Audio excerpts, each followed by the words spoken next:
Boa noite a todos, desejo que todos estejam bem. Iremos iniciar um estudo ou reflexões sobre um livro que se refere a situações de crianças.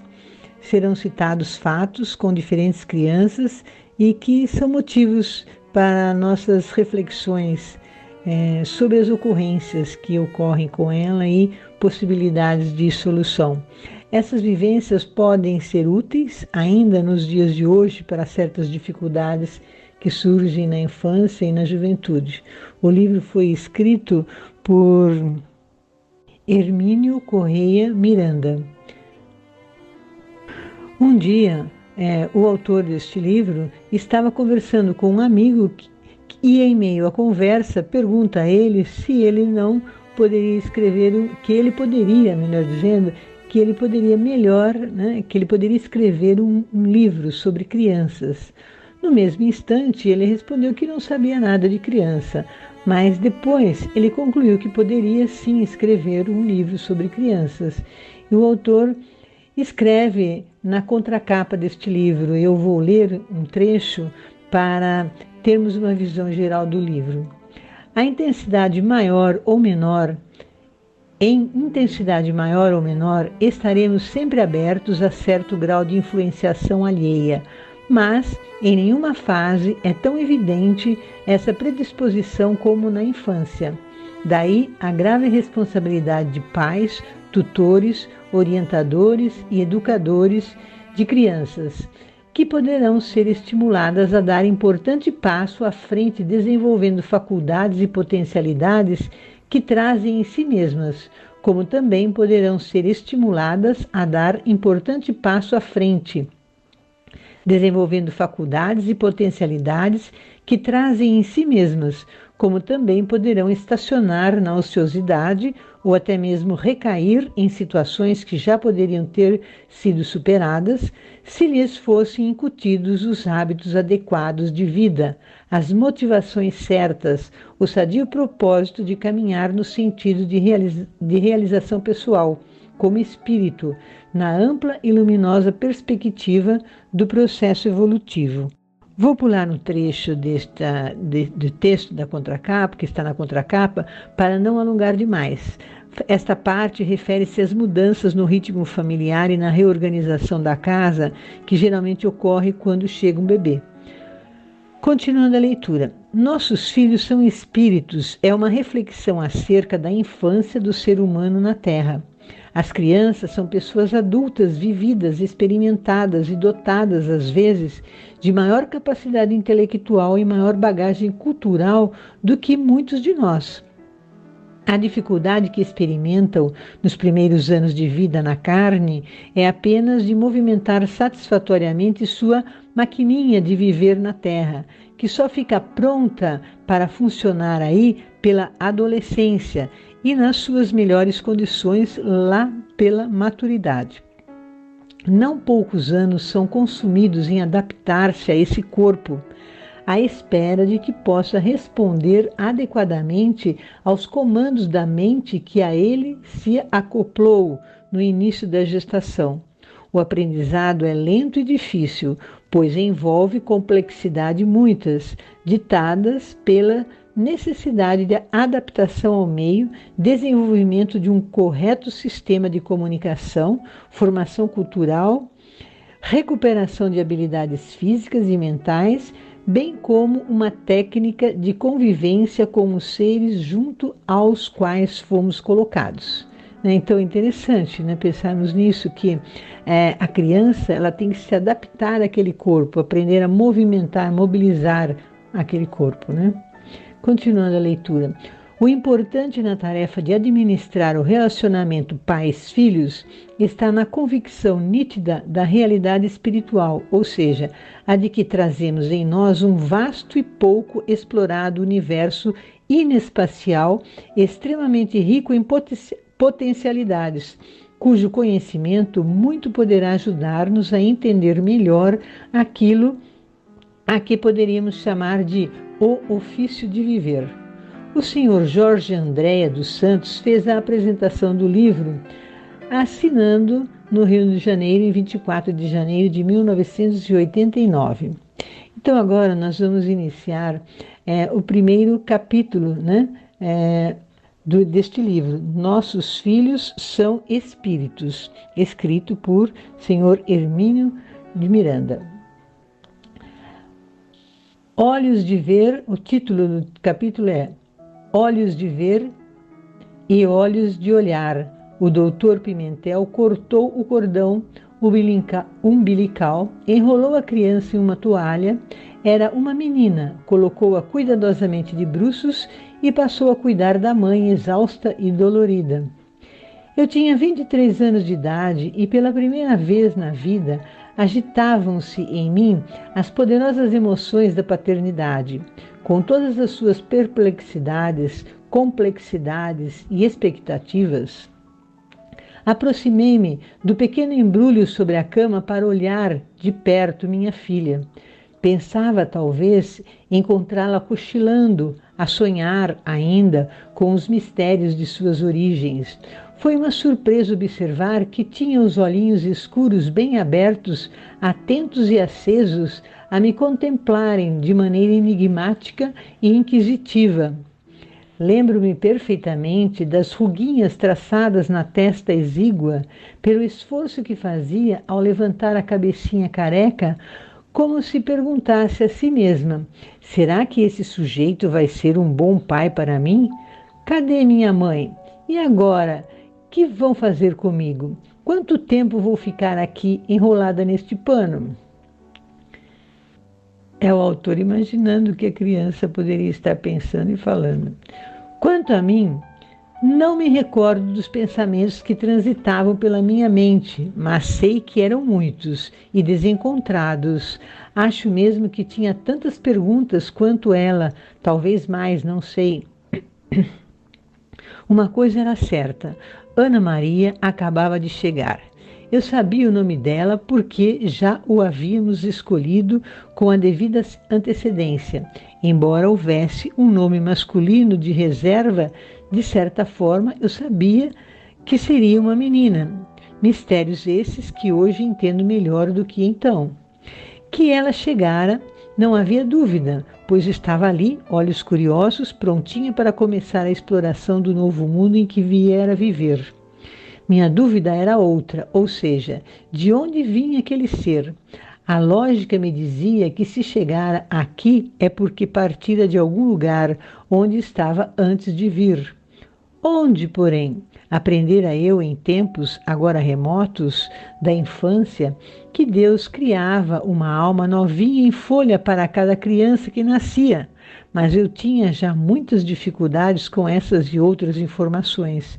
Não havia como questionar a sabedoria, a grandeza e o poder de Deus que ali estavam patenteados, mesmo porque, obviamente, não poderíamos, a jovem esposa e eu, ter criado aquela pessoinha a partir do nada.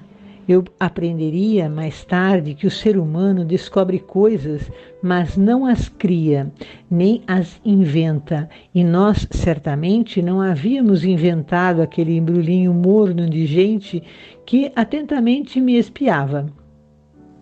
Quem seria aquele ser? De onde vinha? O que pretendia da vida? Como seria ela? Que papel me caberia e a sua mãe na vida que apenas começava? Ou será que não estava começando e sim continuando? Eu não sabia, mas queria muito saber, ter respostas para essas indagações e muitas outras, de que nem me lembro ou sequer tenham sido formuladas, mesmo porque, como disse, eu mergulhara em um turbilhão de inesperadas e insuspeitadas emoções. Estas, contudo, não me suscitavam temores ou inquietações, e sim uma estranha alegria ao perceber que também eu tinha condições de participar, com minha modesta contribuição, daquele deslumbrante espetáculo de renovação da vida. As dúvidas ficavam para mais tarde. Um dia eu saberia, devo ter pensado, por enquanto havia providências a tomar neste lado de cada vida, onde os seres chegaram há mais tempo e andam, falam, riem e choram. Mas bem que eu gostaria de ter alguém ali que me dissesse alguma coisa sobre o que estava acontecendo diante de mim. Este é, pois, o livro que eu gostaria de ter lido em minhas mãos, não só naquele distante 22 de agosto, mas antes, quando Ana Maria era apenas projeto, bem antes que seu marcador pessoal começasse a registrar o tempo vivido na Terra. Algumas das minhas perguntas ainda teriam de esperar um bom punhado de anos. Outras, creio eu, precisarão de mais alguns séculos, pois nosso Pai Maior não parece ter grande pressa em explicar-nos aquilo que nós ainda não temos condições de entender. O apóstolo Paulo, que sabia das coisas, escrevendo aos seus amigos de Corinto, disse o seguinte: E eu, irmãos, não vos pude falar como a seres espirituais, senão como a carnais, crianças em Cristo. Dei-lhes leite a beber e não alimento sólido, porque ainda não podíeis suportar, nem ainda agora o podeis, porque ainda somos carnais. Como os coríntios, eu era carnal e acho que nem o leite me fora dado, porque tudo quanto eu podia ver é que, de alguma forma, havia um pouco de mim naquele tépido bolinho de gente, à espera de que a tomássemos nos braços e depois pelas mãos, lhe mostrássemos como era nosso mundo, e já sentia nas profundezas da memória do futuro aquele dia em que ela não mais precisasse das nossas mãos e partisse para viver a sua vida. Nós sempre tememos um pouquinho, não é que falte confiança, é que paira sempre aí por cima um vago temor de que o filhote ainda implume não consiga acertar com os invisíveis caminhos do céu, que tem de percorrer no voo ainda incerto. Mas isso não chegava a ser uma tristeza, porque, afinal de contas, a vida era dela e não nossa, e como eu aprenderia posteriormente, antes de sermos filhos uns dos outros, somos todos filhos de um só Pai. E ele tem sido muito competente, pois sempre deu boa conta de nós. Não era tristeza, nada disso, apenas uma saudade antecipada que me espreitava das dobras do desconhecido, tal como os olhinhos escuros de Ana Maria. Parece que eu via também no futuro umas ruguinhas de preocupação. Ou seria apenas a exaltada imaginação de um jovem pai de 23 anos, mal saído de sua própria infância?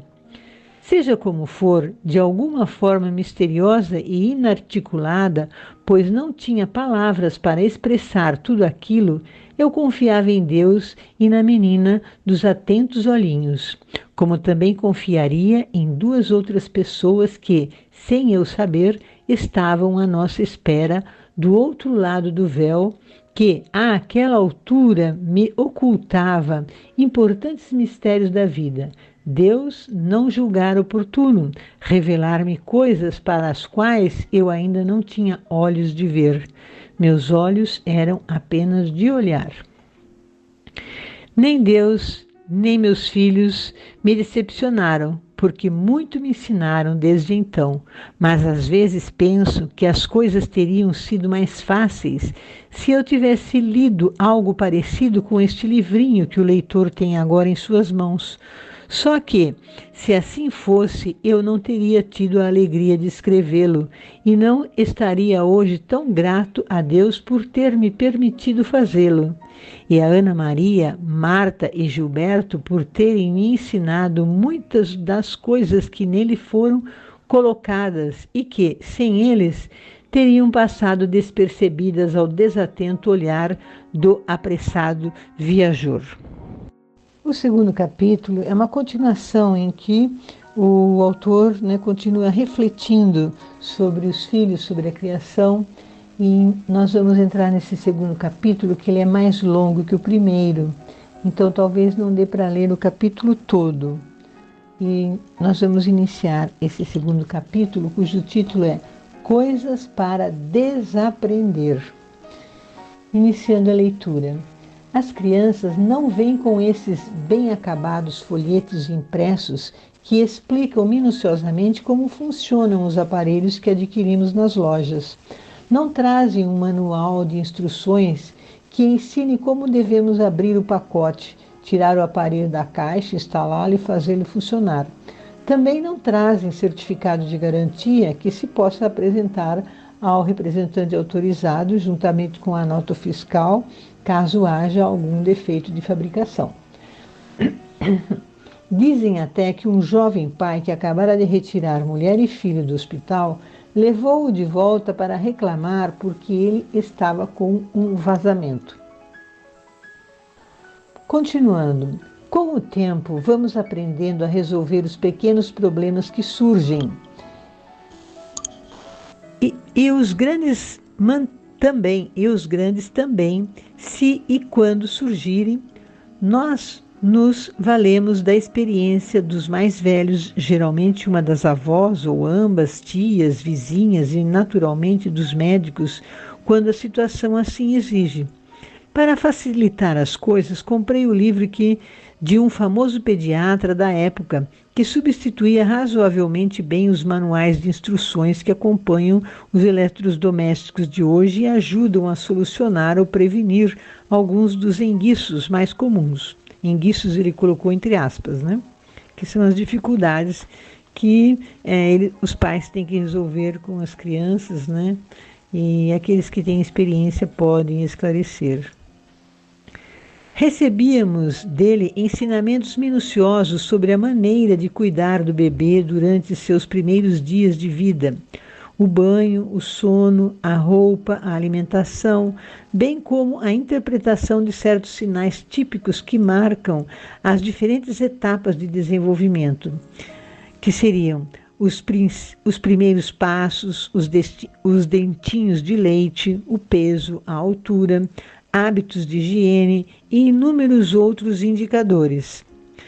Toda essa logística tem por objetivo proporcionar aos pais uma criança sadia para que nela se desenvolvam as faculdades mais nobres de inteligência, vivacidade e boas maneiras.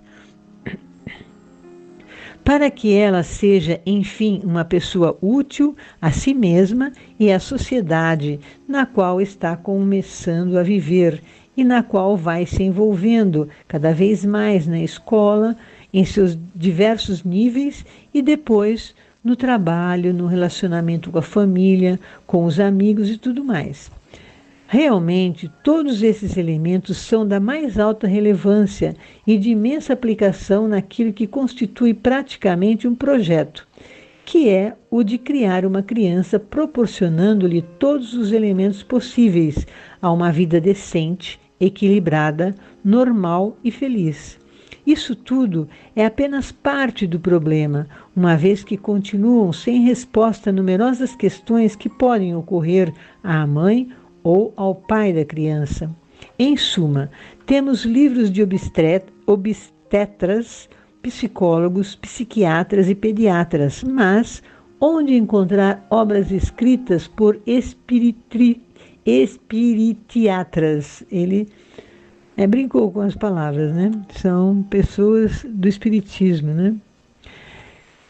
Enquanto o problema consiste apenas em dar esse alimento ou aquele, dormir à tarde ou de manhã, vestir ou não agasalho, ventilar o quarto de dormir, tomar sol, tratar um resfriado ou dor de barriga, as opiniões variam, mas podemos chegar a um consenso, adaptado às nossas próprias condições e, obviamente, às do bebê.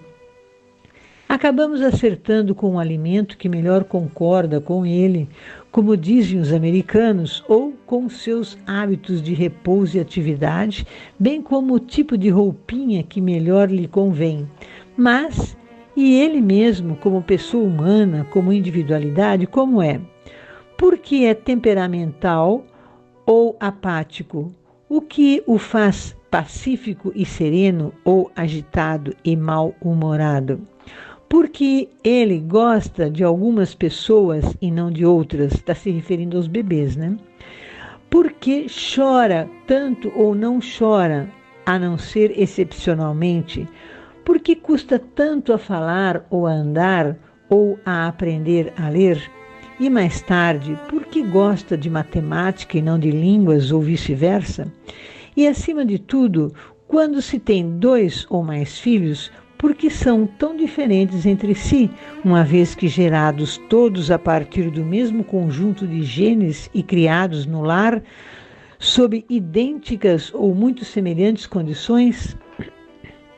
Afinal, quem são nossos filhos? O que representam em nossas vidas e o que representamos nós na vida deles, além do simples relacionamento pais e filhos?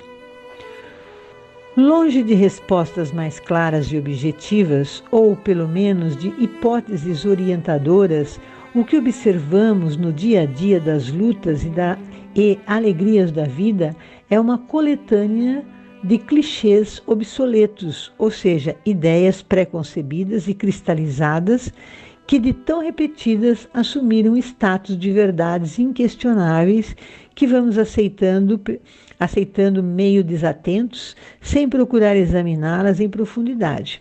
Por exemplo, o Marquinho puxou o jeito enérgico da mãe, ou a Mônica herdou a inteligência do pai, ou o gosto da tia pelas artes plásticas, ou ainda o temperamento da avó Adelaide. A primeira coisa a desaprender com relação às crianças é a de que elas não herdam características psicológicas, como inteligência, dotes artísticos, temperamento, bom ou mau gosto, simpatia ou antipatia, doçura ou agressividade. Cada ser é único em sua estrutura psicológica, preferências, inclinações e idiosincrasias. Somente características físicas são geneticamente transmissíveis. Cor da pele, dos olhos ou dos cabelos, tendência a esta ou aquela conformação física, predisposição a esta ou aquela enfermidade, ou a uma saúde mais estável, traços fisionômicos e coisas dessa ordem. Quanto ao mais, não. Pais inteligentíssimos podem ter filhos medíocres, tanto quanto pais aparentemente pouco dotados podem ter filhos geniais. Pessoas pacíficas geram filhos turbulentos e vice-versa. Pais desarmonizados produzem crianças excelentes, equilibradas e sensatas. Qualquer um de nós poderá citar pelo menos uma dúzia de exemplos de seu conhecimento para testemunhar a exatidão dessas afirmativas. Por isso, repetimos, cada criança, cada pessoa é única, é diferente e, embora possa ter 2 ou mais certas características em comum ou muito semelhantes, cada uma delas é um universo próprio, como que individualizado.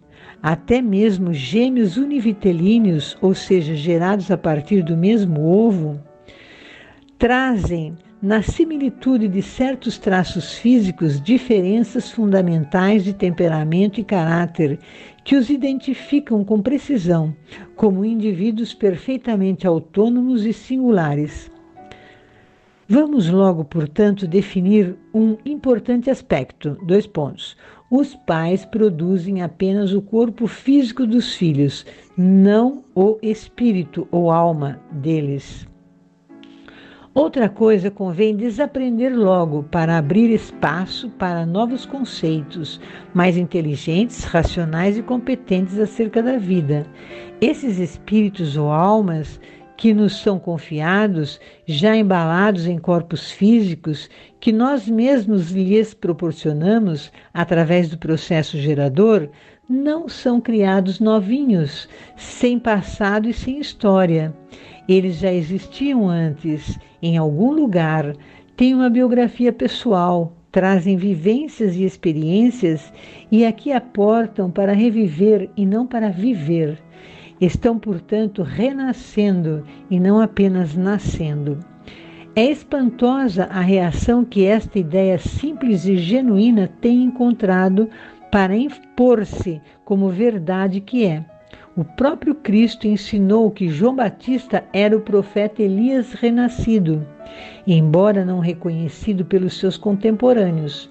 Em outra passagem, falando a Nicodemos, admirou-se de que o ilustrado membro do Sinédrio ignorasse verdade tão elementar, ou seja, a de que é preciso nascer de novo para alcançar a paz espiritual, a qual Jesus dava o nome de Reino de Deus ou Reino dos Céus.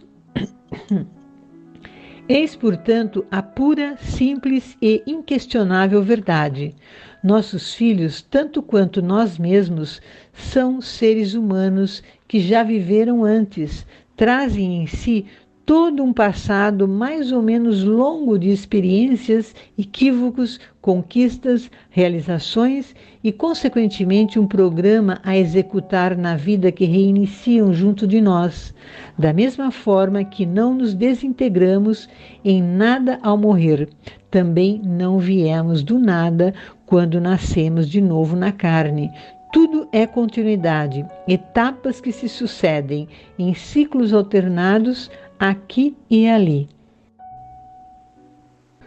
Continuaremos a leitura do mesmo livro na próxima semana e vemos nessa leitura, que do texto sobre os pais ao gerar o bebê estão em aprendizado, assim como a criança também está se esforçando para desenvolver suas potencialidades. Não é fácil para os pais, mas é possível e há recursos como auxílios de amigos, parentes, médicos e até livros existem para tirar dúvidas, né? Então, vamos encerrar por aqui. Espero que todos tenham uma boa semana e vamos continuar esta leitura que nos traz muitas vivências, né, na nossa mente, né, ver muitas questões sobre o início da vida de todos nós, né? Boa semana a todos.